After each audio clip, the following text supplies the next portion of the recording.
সময় কত দ্রুত শেষ হয়ে যায়। এই তো কিছুদিন আগেও বন্ধুরা একসাথে হয়ে প্ল্যান করতাম কোথায় যাওয়া যায়, আর এখন বন্ধুরা এক হওয়ার জন্যই প্ল্যান করতে হয়। আগে বাবা মা টাকা পাঠাতো, সেই টাকা খরচ করে ইউনিভার্সিটিতে পড়াশোনা করতাম। পকেটের দুই একটা টাকা বাঁচিয়ে সেই টাকা দিয়ে বন্ধুদের নিয়ে দেশ বিদেশ ঘুরে যাওয়ার কত স্বপ্ন, কত সময় ছিল হাতে।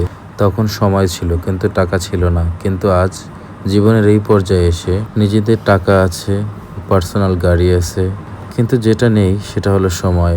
জীবন বড়ই অদ্ভুত, তাই আমাদের সময়ের সঠিক মূল্যায়ন করা উচিত।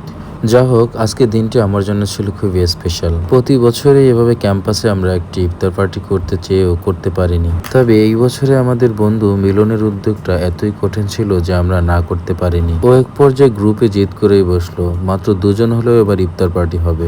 আজকের এই ইফতার পার্টির পুরো কৃতিত্ব আমি ওকে দিতে চাই। ওর জিদের কাছে হারতে বাধ্য হয়েছিল আমাদের ডিপার্টমেন্টের 30 জন বন্ধু।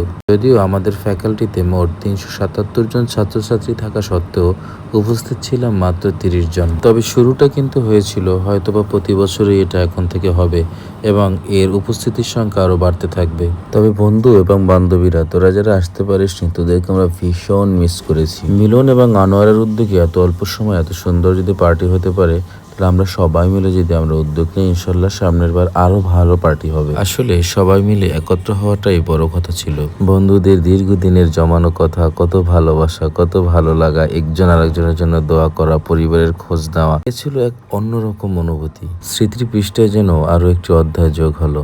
বন্ধু নূর হাদির বেশি খাওয়া, স্বাধীনের নীরবতা, আনোয়ারের বিচক্ষণতা, সাইদুলের চালাকি, বাহাদুরের রসিকতা, রনেটের পণ্ডিত্য অনেকদিন পর আবার চর্চা করা হলো। সবশেষে ভালোবাসা ডিপার্টমেন্টের সামনে সবাই একত্র হয়ে সারা জীবন সবাই সবাইকে সাহায্য করার প্রত্যাশা নিয়ে একটি কমিটি গঠন করা হলো। এখানেও নেতৃত্ব দিয়েছিল আমাদের সবার প্রিয় বন্ধু মিলন। এভাবে আমাদের মতো নতুন শিক্ষার্থীরা আসবে, আবার তারা পুরাতন হয়ে চলে যাবে, রয়ে যাবে ভালোবাসার ক্যাম্পাস।